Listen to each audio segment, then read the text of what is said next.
Pada zaman dahulu di tanah Jawa yang masih diselimuti kabut mistis dan kekuatan gaib, berdiri dua kerajaan besar yang menguasai wilayah luas. Kerajaan Pengging dan Kerajaan Boko. Masing-masing kerajaan memiliki ciri khasnya sendiri.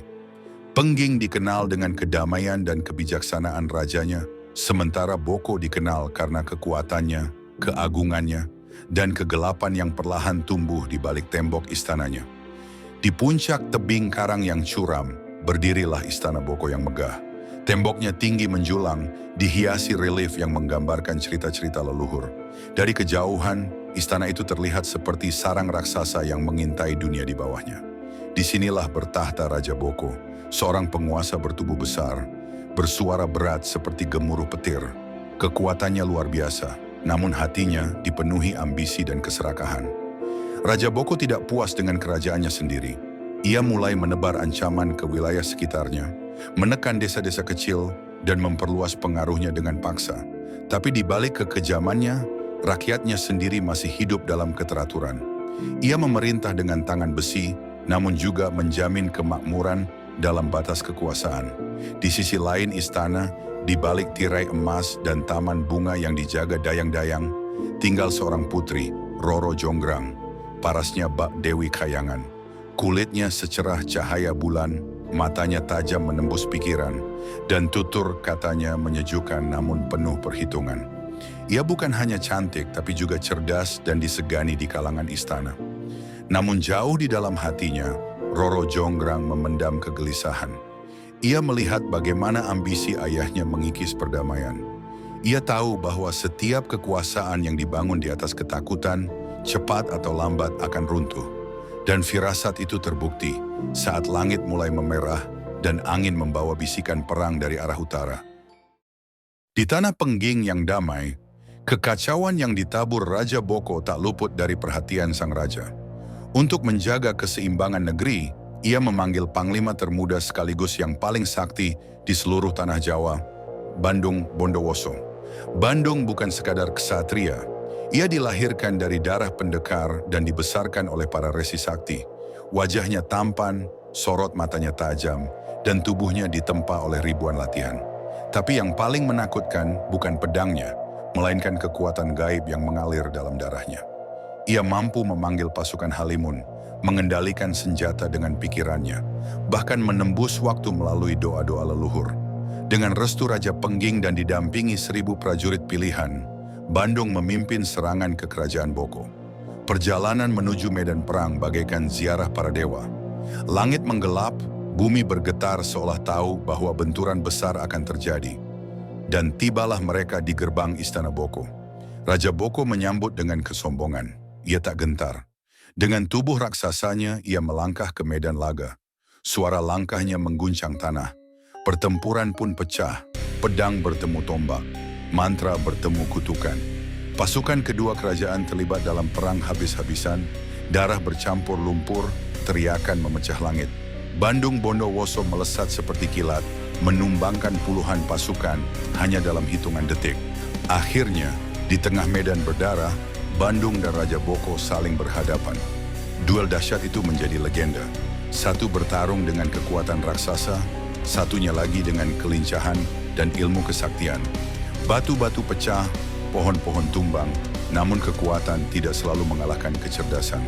Dengan satu gerakan cepat dan satu teriakan mantra pamungkas, Bandung menghantam dada Raja Boko. Tubuh raksasa itu terpental, menghantam dinding batu, dan roboh tak bergerak. Tanah Boko hening, pasukan yang tersisa mundur. Rakyat keluar dari persembunyian, menyaksikan bahwa sang penguasa telah tumbang. Di istana, Roro Jonggrang mendengar kabar itu. Ia jatuh terduduk, matanya merah, tapi tak setetes pun air mata jatuh.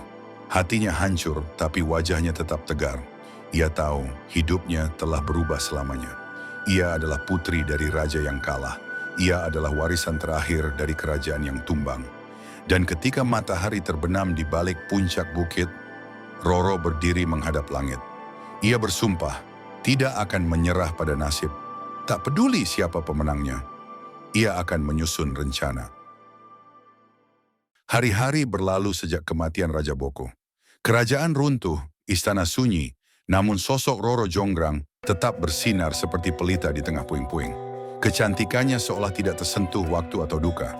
Ia tetap anggun dalam balutan kebaya putih lembut, berdiri di pelataran istana seperti dewi yang turun dari kayangan. Bandung Bondowoso, sang pemenang perang, kembali datang. Namun kali ini, bukan sebagai penakluk, melainkan sebagai pria yang jatuh cinta. Sejak pertama kali menatap Roro Jonggrang, hatinya terguncang. Kecantikan yang ia lihat bukan sekadar rupa.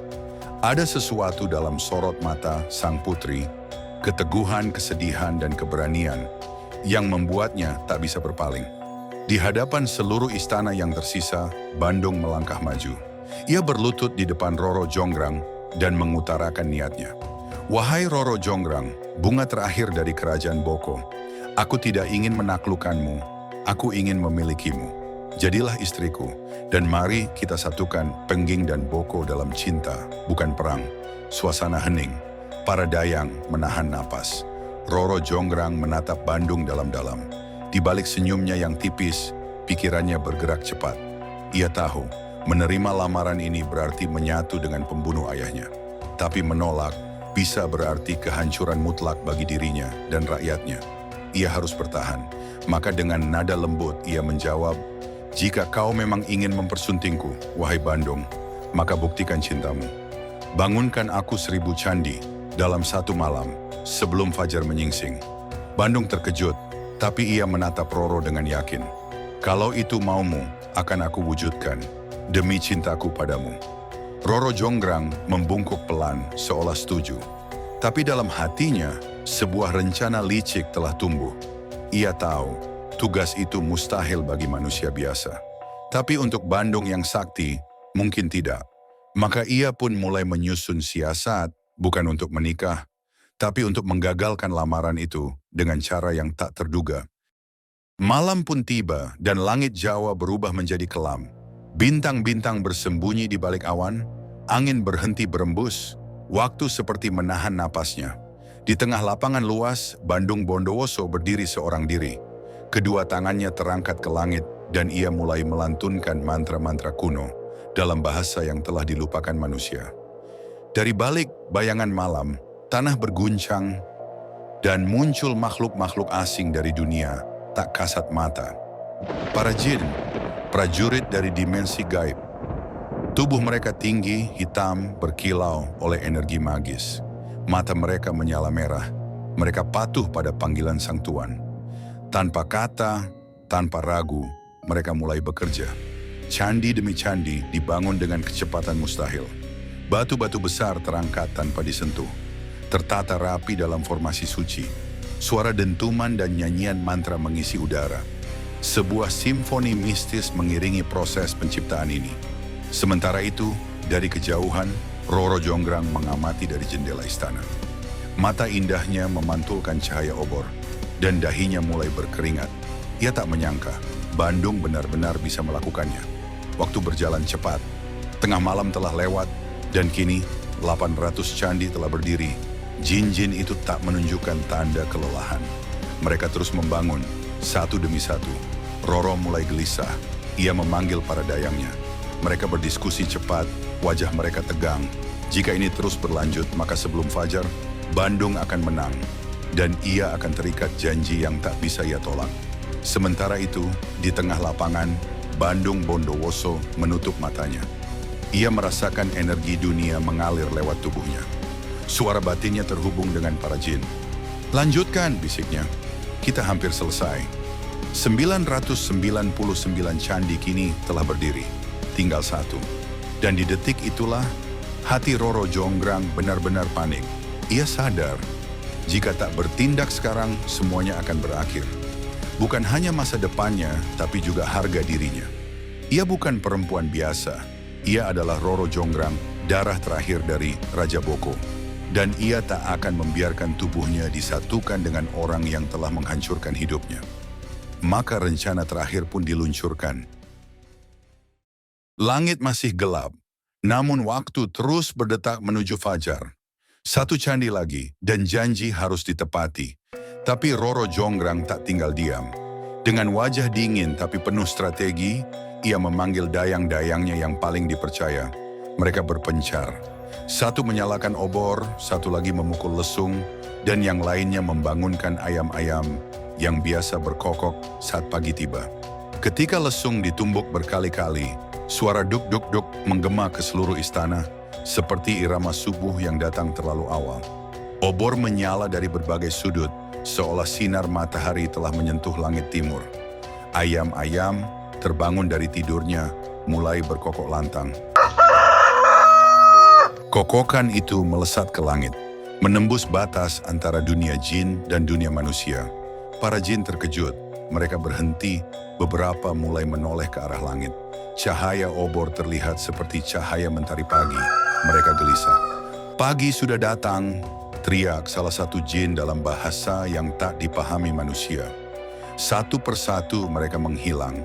Kabut pekat menyelimuti mereka saat mereka kembali ke dimensi asalnya. Pekerjaan mereka belum selesai. Candi terakhir masih berupa batu yang belum tertata. Bandung Bondowoso membuka mata. Ia merasakan kekosongan, keheningan yang mencurigakan. Ia melihat sekeliling. Tak ada lagi jin, tak ada batu yang terangkat. Hanya dirinya dan 999 candi yang berdiri tegak. Ia menoleh ke arah timur dan mendapati bahwa matahari belum benar-benar terbit. Ia mengerti, ia ditipu. Murka naik dari dadanya, seperti api yang membakar seluruh keberadaannya. Dadanya berdegup kencang, bukan karena kalah, tapi karena dikhianati oleh wanita yang ia cintai. Tangannya mengepal, udara di sekitarnya terasa berat. Ia menatap ke arah istana. Sosok Roro Jonggrang berdiri di balkon, memandangi dirinya. Wajahnya tetap anggun, namun penuh kemenangan yang pahit. Angin berhembus kencang dari utara. Langit yang tadi kelam kini mulai berwarna jingga. Tapi suasana di Tanah Boko justru semakin gelap. Karena di hati Bandung Bondowoso, badai kemarahan telah menguasai segalanya. Ia melangkah cepat ke dalam istana. Suara langkahnya menggetarkan lantai batu. Para dayang berlarian menyelamatkan diri. Roro Jonggrang tetap berdiri, tenang, meski dadanya berdebar. Ia tahu momen ini akan datang. Bandung berdiri di hadapannya. Mata mereka saling menatap tajam. Tak ada lagi senyum, tak ada lagi lamaran. "Kau mempermainkan cintaku," kata Bandung pelan, suaranya dalam dan dingin. "Cinta?" jawab Roro pelan, namun mantap. "Ayahku kau bunuh, istana ini kau runtuhkan. Kau ingin aku mencintaimu seperti tak ada luka yang tertinggal?" Bandung terdiam sejenak. Kata-kata itu menusuknya, tapi rasa sakit hatinya jauh lebih dalam. "Maka terimalah kutukanku," bisiknya. Ia mengangkat tangannya, dan dari ujung jari-jarinya terpancar cahaya biru yang menyilaukan. Roro Jonggrang menatapnya untuk terakhir kalinya. Tak ada ketakutan di matanya, hanya kehormatan dan keanggunan. Tubuhnya mulai membatu. Kakinya lebih dulu, lalu tangannya. Rambutnya mengeras seperti ukiran batu. Wajahnya tetap memancarkan keindahan, meski kini beku selamanya dalam bentuk arca. Dalam detik-detik terakhir sebelum wajahnya membeku, Roro Jonggrang menutup mata. Ia menerima takdirnya, bukan sebagai korban, tapi sebagai sosok yang memilih jalannya sendiri. Dan di hadapan 999 candi yang telah selesai, berdirilah arca wanita muda, sempurna, menjelma menjadi candi 1000. Waktu berlalu, raja dan kerajaan lenyap di telan zaman. Tapi di tanah Prambanan, candi-candi itu tetap berdiri, menjadi saksi bisu dari cinta yang gagal, dari perang yang membawa kutukan, dan dari kecerdasan seorang putri yang menolak tunduk. Orang-orang datang dari segala penjuru dunia. Mereka bertanya, "Siapa arca indah di tengah candi Prambanan?" Orang tua pun bercerita, "Itulah Roro Jonggrang, putri yang cantik namun cerdas, yang tubuhnya menjadi batu karena kutukan, dan kisahnya menjadi legenda yang tak akan mati." Dan begitulah, cinta, kesaktian, dan pengkhianatan menjadi abadi di antara batu-batu yang bisu namun penuh cerita. Legenda ini masih hidup karena terus diceritakan. Menurutmu, siapa yang paling layak disebut korban dalam legenda ini? Roro Jonggrang, atau Bandung Bondowoso? Tulis pendapatmu di komentar. Dan jika kamu ingin terus menjelajah kisah-kisah Nusantara yang tak terjamah buku sejarah, klik like, subscribe, dan nyalakan loncengnya. Karena negeri ini menyimpan berjuta cerita dan misteri. Sampai jumpa di kisah yang belum terucapkan.